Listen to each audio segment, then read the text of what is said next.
Welcome back. For the past 6 remarkable years, Avalah has been a beacon of natural beauty, proudly rooted in the vibrant streets of Brooklyn, New York. More than just a brand, Avalah is a testament to the power of nature, community, and self care. Joining us now is the CEO and founder of Avalah, Alexzandra Denis. Alexandra, thank you so much for joining me. No problem. Thank you for having me. Now, can you share with us the inspiration behind founding Avalah? My mom. My mom is from St. Vincent. It's a small island in the Caribbean, and they were very much into all natural ingredients, shea butter, making her own hair oil, cleaning products. If you have a problem, she knew how to solve it with a plant or oil or a butter. And so when I got older, I said I want to take those all natural ingredients, but make it a luxury. You know, you're grown. I wanted to be a little bit sexy, something that I could wear to corporate America, and then I wanted scents that I could layer and use my fragrances or colognes with that would still give me moisturized skin, vibrant hair. So it was all my mom. Now, can you just explain, like what it means to kind of add a little bit of your background in the creation of this? It's a business, but you put a lot of yourself in that. So, can you just talk about what that means to you? My business is all the facets of my life. So some of it's from St. Vincent, it's Brooklyn, it's from my time working in luxury and corporate fashion. It's something for everyone. I incorporated everyone that I love when I was making the product and which scent do you like. A lot of it has to do with my community, which I still strongly support to this day. And a lot of the products that I have created, it's customers that gave me the idea. So I had a bath salt, and customers were like, "We want sugar scrubs," and I was like, "Here's a sugar scrub." And then guys were like, "What do you have for us?" And I said, "What do you want?" And they're like, "Beards are big," and I'm like, "Okay, here's beard oil and beard balm." And the company just kept growing from that. So off of the 4 products I started with, every other product after that was customers coming to me like, "I have a problem. How can you solve it?" That's amazing, and that's like a really great way to kind of like be involved and kind of create a community through your business. Now, we all know that starting a business can be very challenging. What were some of the challenges you faced in establishing Avala, and how did you overcome them? When I first started Avalah, it was before COVID. So a lot of starting a small business was on Google. Nobody I knew was an entrepreneur. I didn't have any friends. My family thought I was crazy. And it was like failing upward. So it was like, yeah, I made a new step, but I'm still kind of like failing a little bit. A lot of learning, a lot of doing research on my own, finding other small businesses, the few that I could find to ask, like, how did you do it? Then, of course, COVID happened, and all of a sudden, everything's being advertised for helping small businesses and taking advantage of that. So you have, the Small Business Administration, you have the Brooklyn Chamber of Commerce, um, even like thinking outside the box and working and collaborating with other small businesses. It was constantly and still is constantly a learning experience because every day the mile marker it changes. I was originally selling from my website, then I started doing pop-ups, and now I sell to other small businesses. So I'm constantly learning and getting ideas from people who are blazing the path ahead of me. Now, how do you see Avala contributing to the empowerment of women, especially now that we are, in March celebrating Women's History Month? Oh, I do everything for the girlies. Okay, I just came from a conference called In Her Bag, which was all about women empowerment, and I want to figure out how to collaborate with more businesses like that. Thursday, I'm working with the 15% Pledge to do an event at corporate headquarters. I love working with women. I feel like if anybody's gonna solve a problem, it's always gonna be like a lady. And then a lot of my products are because women don't take care of themselves enough. They always put other people ahead of themselves. And so usually when it comes to hiring, I love, collaborating with groups that are looking to place women or place mothers, because sometimes it's harder and I have a flexible schedule. So it helps to like, oh, I understand there's a need for flexibility when it comes to the way that your world works. But I'm always about inspiring and community and uplifting women. Most of the women in my life have inspired and uplifted me and got me to where I am today. Now, how does your brand, emphasize or just prioritizes inclusivity and just celebrate unique beauty? Um, I think everybody has their own beauty journey. I've heard throughout the years problems other people have had in regards to like, oh, look at this pimple or look at this stretch marks, and I really do feel like we are very hard on ourselves. Um, the purpose of Avalah is to show you you don't have to look like a magazine article in order to be comfortable, in order to feel beautiful, in order to wake up and be like, well, this is the bun that you're getting today. It is what it is. And so I don't judge anybody for their flaws. I always try to pick out, like, I love your eyes. I love your smile. Everybody has something that's super beautiful and unique to them. And sometimes we just forget to embrace that. And so we have products for men, we have products for women. We love gay pride. We don't care. We really don't. Every single person is important to my company, to me, and just helping them to find that little piece of beauty. Like, my smile, oh, I always hated my smile. And it's like, I don't know why. Like, what you really think about yourself is important, and just somebody else recognizing it in you too is important. Now, not only does your brand just prioritize natural beauty, there's also emphasis on natural ingredients. Can you tell us a little bit more about that journey? So when I was in corporate America, I got my first little paycheck and I took it to a big box brand, and I was buying the products and I was trying it, and I was like, oh my gosh, my skin doesn't feel the way it does when I was using my mom's stuff. And I was just like, but mom's stuff doesn't really smell good, because she did not scent her products. So you were really getting the shea butter of it all, which is like a nice nutty scent, but you really don't want to wear it all day, every day. So it was really important for me at that time to sit there and be like, well, what can I do to still incorporate those natural ingredients, but give it a little bit of luxury, make someone feel special when they're using it. It was really important for me to take the knowledge I know of aloe vera, shea butter, jojoba oil, argan oil, Jamaican castor oil, all these things that I grew up with, and I actually took advantage of. I didn't realize a lot of people don't know about all these amazing ingredients. And I did research. I said I want it to be 100% Jamaican castor oil, 100% shea butter. I literally import it in, and I melt everything myself. I am there from the beginning of the process all the way to the end of the process, all the way to packaging. And it was really important for me to stay true to natural ingredients, because it's not as hard as people make it out to be. And for a lot of things that your body actually needs, you don't really need all the chemicals that a lot of big box brands put into their products. Now, you talked about kind of having this luxurious feel to it.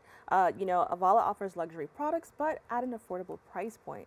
How do you balance the desire for quality and authenticity with the need to keep your products accessible to a wider audience?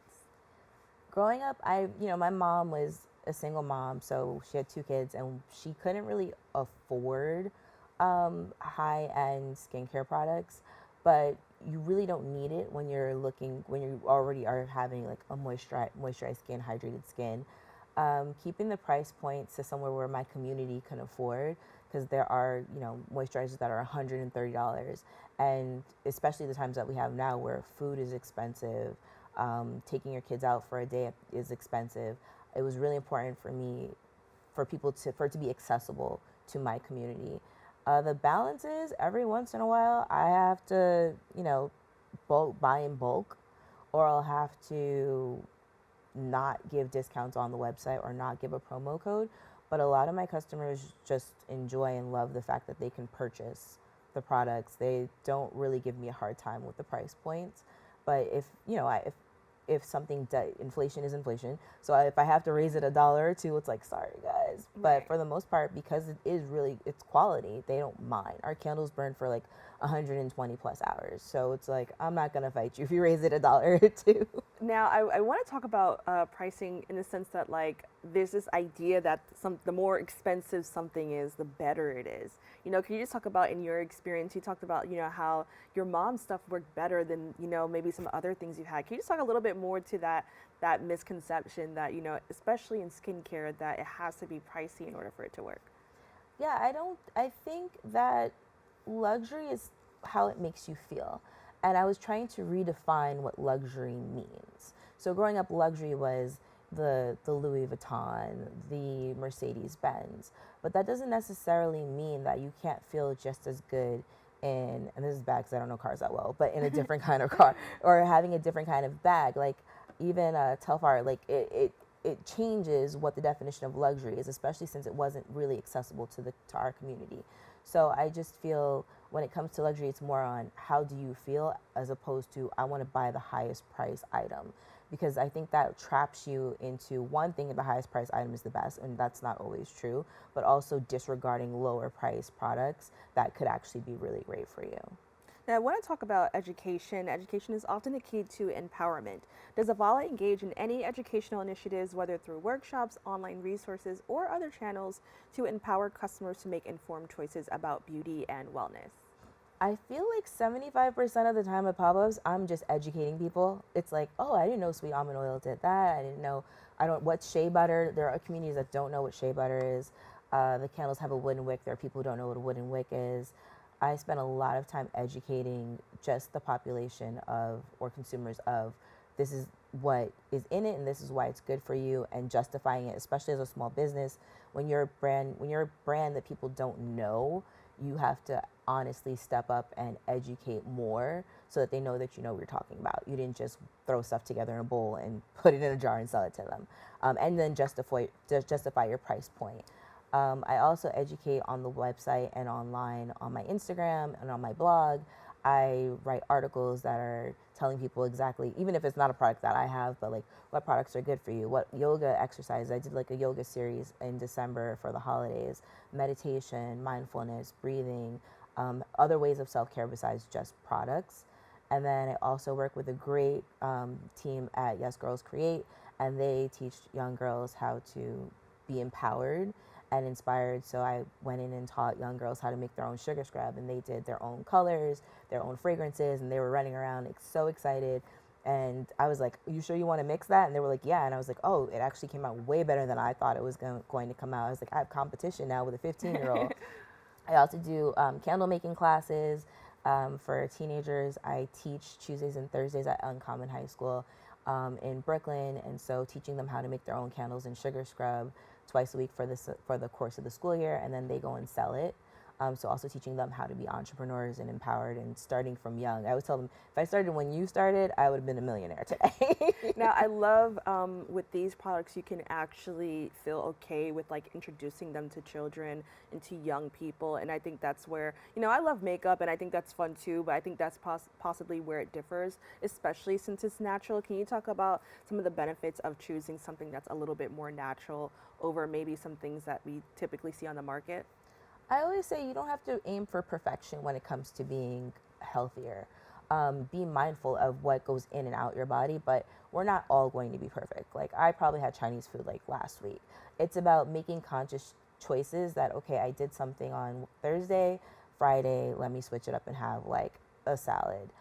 It's the same thing with skincare. Like there's no retinol in any of my products. If you feel like you want to use retinol, that's up to you. But these are the basics for you to like start a foundation for your skincare. And if you want to add into it, nobody's faulting you at that.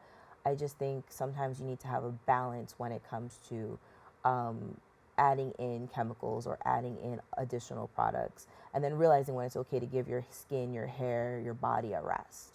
Now, I definitely want to take a moment to highlight at least one of the products that we have here on the table. So can you just maybe point out one that, sticks out the most to you, or there's a story behind it that you really love the process of creating?